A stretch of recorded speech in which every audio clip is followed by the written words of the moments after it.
हाँ। अब वो पीका एक्ट जो है, जी हाँ सर, उसमें तरमीम हो रही है। 5 साल फेक न्यूज पर 5 साल सजा होगी ये फेक न्यूज देने वाले को।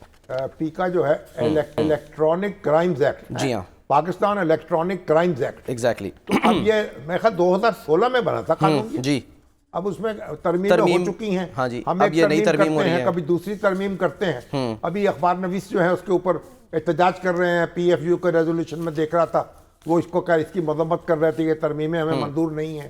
तो ट्रिब्यूनल्स बनेंगे, इसके तहत वो फैसले करेंगे। भाई अगर तो ये सोशल मीडिया तक महदूद हो, फिर तो मेरा ख्याल हमें प्रिंट वालों को और इलेक्ट्रॉनिक मीडिया को इस पर कोई एतराज़ नहीं होना चाहिए। और सोशल मीडिया की एक अपनी दुनिया है, उसको अपने तौर पे डील कर ले।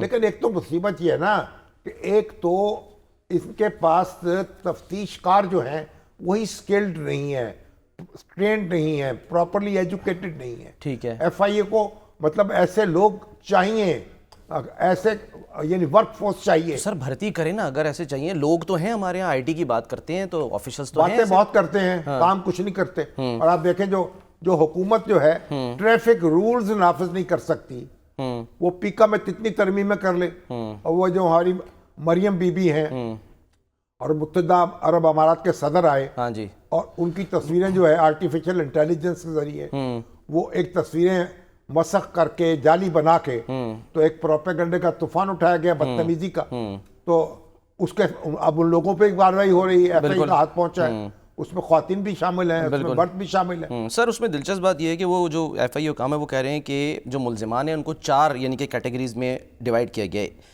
तस्वीर बनाने वाले जिन्होंने क्रिएट की, शेयर करने वाले, उसे लाइक यानी कि आप बाजू का होता है ना, कोई आपके पास पैगाम है, आपने हल्का सा लाइक भी कर दिया, आप जो है पकड़े जाएंगे।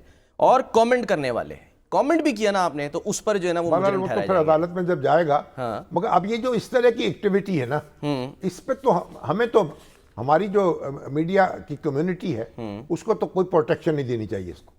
बिल्कुल भी। हाँ, इसको कोई तहफ़्फ़ुज़ नहीं होना चाहिए। अच्छा। इस पे तो कार्रवाई होनी चाहिए। और लोगों को मालूम होना चाहिए कि लोगों की इज्जत से खेलना, लोगों को डिफेम करना, फेक न्यूज़ के जरिए ये फेक न्यूज़ फैलाना और तस्वीरें यानी एक बनाना जाली, ये एक जुर्म है।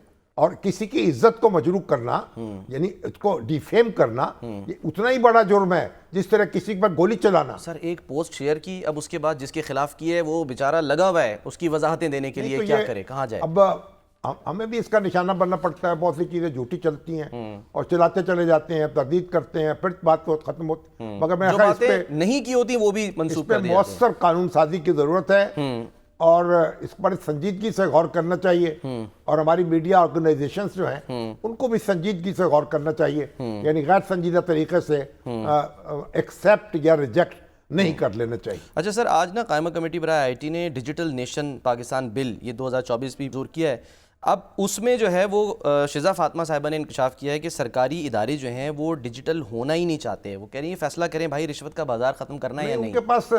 उनके पास स्किल भी नहीं है ना, ट्रेंड लोग नहीं हैं। उनको स्किल यानी उनको ट्रेन करने की भी तो ज़रूरत है ना। सरकारी अदारे जो हैं तो उनमें ऐसे लोग नहीं हैं जो IT से यानी वाकिफ़ हों, अच्छा, उसके रमूज़ो इसरार से। तो ये इस तरफ भी शिजा फातिमा को इसमें भी तवज्जो देनी चाहिए कि वो जो लोग उनको कोर्सेज कराएं, जो सरकारी अहलकार हैं शॉर्ट कोर्सेज कराएं ताकि वो IT फ्रेंडली हो जाएं। ठीक है, जैसे सिंध के गवर्नर जो हैं वो इसमें बड़े